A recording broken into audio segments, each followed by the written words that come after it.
সুপ্রিয় শিক্ষার্থীবৃন্দ, আসসালামু আলাইকুম। আশা করি তোমরা সকলে ভালো আছো। সরকারি হরমর কলেজের অনলাইন ক্লাসের পক্ষ থেকে তোমাদেরকে আন্তরিক শুভেচ্ছা এবং অভিনন্দন।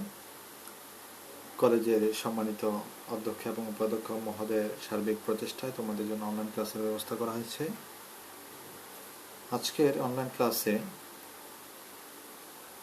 বিবিএস ডিগ্রি প্রথম বর্ষ শিক্ষার্থীদের ব্যবসায় পরিচিতি কোর্সটি নিয়ে আলোচনা করব।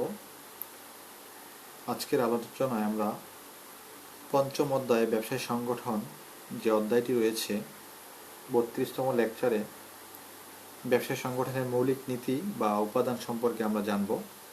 অর্থাৎ একটি ব্যবসায় সংগঠনের কিছু মৌলিক নীতিমালা আমাদের অনুসরণ করতে হয়। সেই নীতিমালাগুলো কী কী সে সম্পর্কে আমরা বিস্তারিত জানব।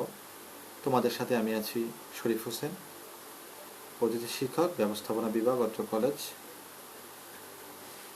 অর্থাৎ ব্যবসায় প্রতিষ্ঠানের সাফল্য অর্জন এটি অনেকাংশে নির্ভর করে সুদক্ষ এবং দক্ষ সংগঠনের উপর।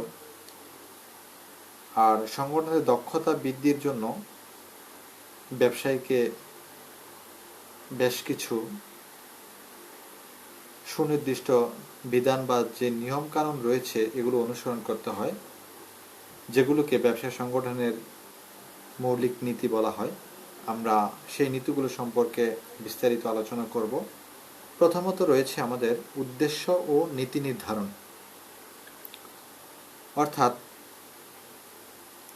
ব্যবসায় সংগঠনের প্রথমে যে কাজটি করতে হয় তা হচ্ছে উদ্দেশ্য ও নীতিমালা নির্ধারণ করা। আর নির্ধারিত উদ্দেশ্য ও নীতিমালার আলোকেই ব্যবসায়ের যাবতীয় কার্য গঠিত হয় এবং তা পরিচালিত হয়ে থাকে। উদ্দেশ্য ও নীতিমালা সুনির্দিষ্ট বা সুস্পষ্ট না হলে সাফল্যের সাথে ব্যবসা বাণিজ্য পরিচালনা করা সম্ভব হয় না। তারপর দ্বিতীয়ত যে উদ্দেশ্যটি রয়েছে বা নীতিটি রয়েছে তা হচ্ছে উদ্দেশ্যের সমতা। অর্থাৎ উদ্দেশ্যের সমতা ব্যবসায় সংগঠনের একটি অন্যতম মৌলিক নীতি। ব্যবসা প্রতিষ্ঠানের সমগ্র কর্মধারার যে মূল সুর তা এক হতে হবে। অর্থাৎ সামগ্রিকভাবে একটি উদ্দেশ্য পরিচালিত হবে। প্রতিষ্ঠানের উদ্দেশ্য যদি একই লক্ষ্যে পরিচালিত না হয় তাহলে ব্যবসায়িক কার্যকলাপ বিঘ্নের সৃষ্টি হয়। তাই ব্যবসায়ের সকল শাখা প্রশাখা, তারপরে বিভাগ ও ইউনিটের উদ্দেশ্যের মধ্যে এক অভিন্নতা লক্ষ্য করা যায়। তারপরে রয়েছে সরল সংগঠন কাঠামো। ব্যবসা সংগঠনের মৌলিক নীতিমালার মধ্যে সরল সংগঠন কাঠামো আরও একটি নীতি। যেমন সংগঠন কাঠামো ব্যবসায় নিয়োজিত বিভিন্ন ব্যক্তিবর্গের যে পারস্পরিক সম্পর্ক বা কর্তৃত্ব রয়েছে তা এক ধরনের কি রেখা নির্দেশ করে। তাই ব্যবসায়ের যে সাংগঠনিক কাঠামো তা যথাসম্ভব সরল হওয়া চাই। তাই সংগঠন কাঠামো জটিল হলে ব্যবসার কার্যকলাপ পরিচালনায় বিশৃঙ্খলা বা এক ধরনের বিঘ্ন ঘটে। তারপর রয়েছে সমন্বয় সাধন ও ভারসাম্য। ব্যবসায় সফলতা অর্জনের জন্য প্রতিষ্ঠানের যে সকল বিভিন্ন বিভাগ, উপবিভাগ, তারপরে শ্রমিক কর্মীদের যে প্রচেষ্টা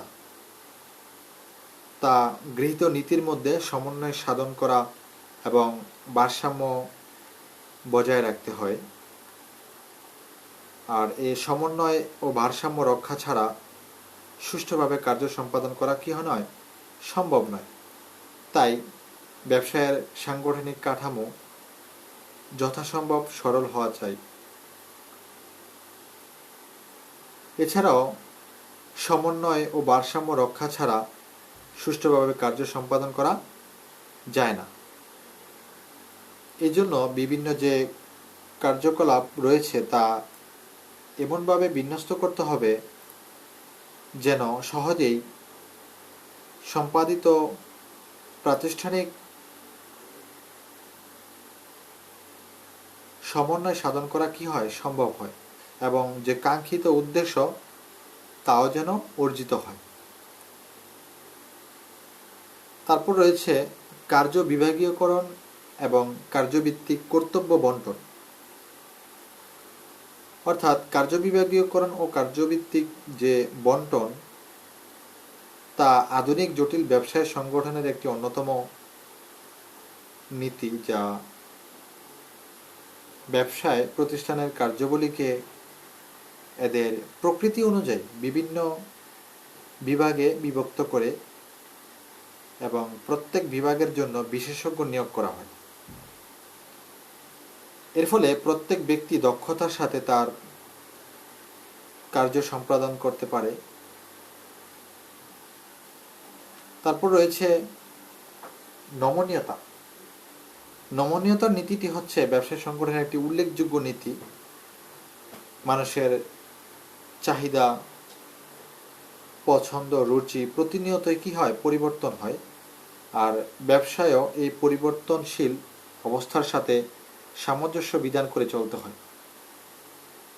পরিবর্তিত অবস্থার মোকাবেলা করতে ব্যর্থ হলে সংগঠন টিকে থাকতে পারে না। তারপর রয়েছে তত্ত্বাবধান পরিষদ। অর্থাৎ একজন ঊর্ধ্বতন কর্মকর্তা তার অধীনস্থ কতজন কর্মীর কাজ তদারক বা নিয়ন্ত্রণ করতে পারবে তার উপর তার দক্ষতা অর্জন নির্ভরশীল। আর এই জন্য ব্যবসায় সংগঠনের সময় তত্ত্বাবধান পরিসর নির্ধারণ করতে হয়।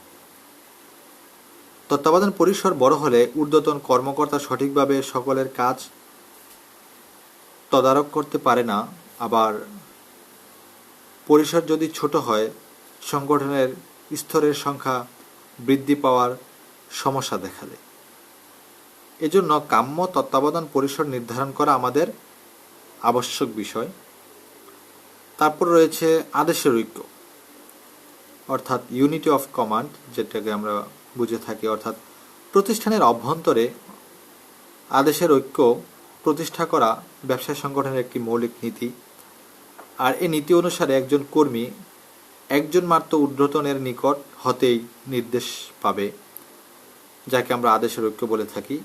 অর্থাৎ একাধিক ঊর্ধ্বতন কর্মকর্তার নিকট হতে নির্দেশ পেলে তার অধীনস্থ কর্মীর পক্ষে কোনোটাই সঠিকভাবে পালন করা সম্ভব নয়, যার ফলে একদিকে যেমন কাজে বিশৃঙ্খলা দেখা দিবে, তেমনি অন্যদিকে কর্মীর যে মনোবল এটাও নষ্ট হয়ে তার কর্মপ্রয়াস হ্রাস করবে। তারপর রয়েছে নির্দেশনার ঐক্য। আদেশের ঐক্যের ন্যায় ঠিক নির্দেশনার ঐক্য অত্যাবশ্যক একটি নীতি। এই নীতির মূল কথা হচ্ছে ঊর্ধ্বতন কর্মকর্তা বা ঊর্ধ্বতন কর্তৃপক্ষ কর্তৃক যে সকল নির্দেশ প্রেরিত হয় তা ঐক্য বা মিল থাকতে হবে। নির্দেশনার মধ্যে অমিল পরিলক্ষিত হলে অধস্তন কর্মীর পক্ষে সেগুলো পালন করা সম্ভব হয় না। কাজেই ঊর্ধ্বতনের প্রেরিত নির্দেশ যাতে পরস্পর বিরোধী না হয় সেদিকে আমাদেরকে খেয়াল রাখতে হবে। তারপর রয়েছে কর্তৃত্ব এবং দায়িত্ব। ব্যবসায় সংগঠনে নিয়োজিত কর্মীদের উপর যে কর্তৃত্ব বা দায়িত্ব তা পরস্পর সমান হতে হবে। অধিক কর্তৃত্ব বা দক্ষতা কর্মীকে এক ধরনের স্বেচ্ছাচারী হিসেবে গড়ে তোলে। আবার দায়িত্বের তুলনায় কর্তৃত্ব কম হলে সেক্ষেত্রে কর্মী তা যথাযথভাবে পালন করতে পারে না, যার কারণে প্রতিষ্ঠানে নিয়োজিত কর্মীদের কর্তৃত্ব এবং দায়িত্বের মধ্যে এক ধরনের সামঞ্জস্য বিধান রাখা আবশ্যক। তারপর রয়েছে মিতব্যয়িতা অর্জন, যেমন খুব কম খরচে বা ন্যূনতম খরচে ব্যবসায়ের উদ্দেশ্য অর্জন করে ব্যবসায়ের দক্ষতা বৃদ্ধি এ নীতির একটি মূল কথা।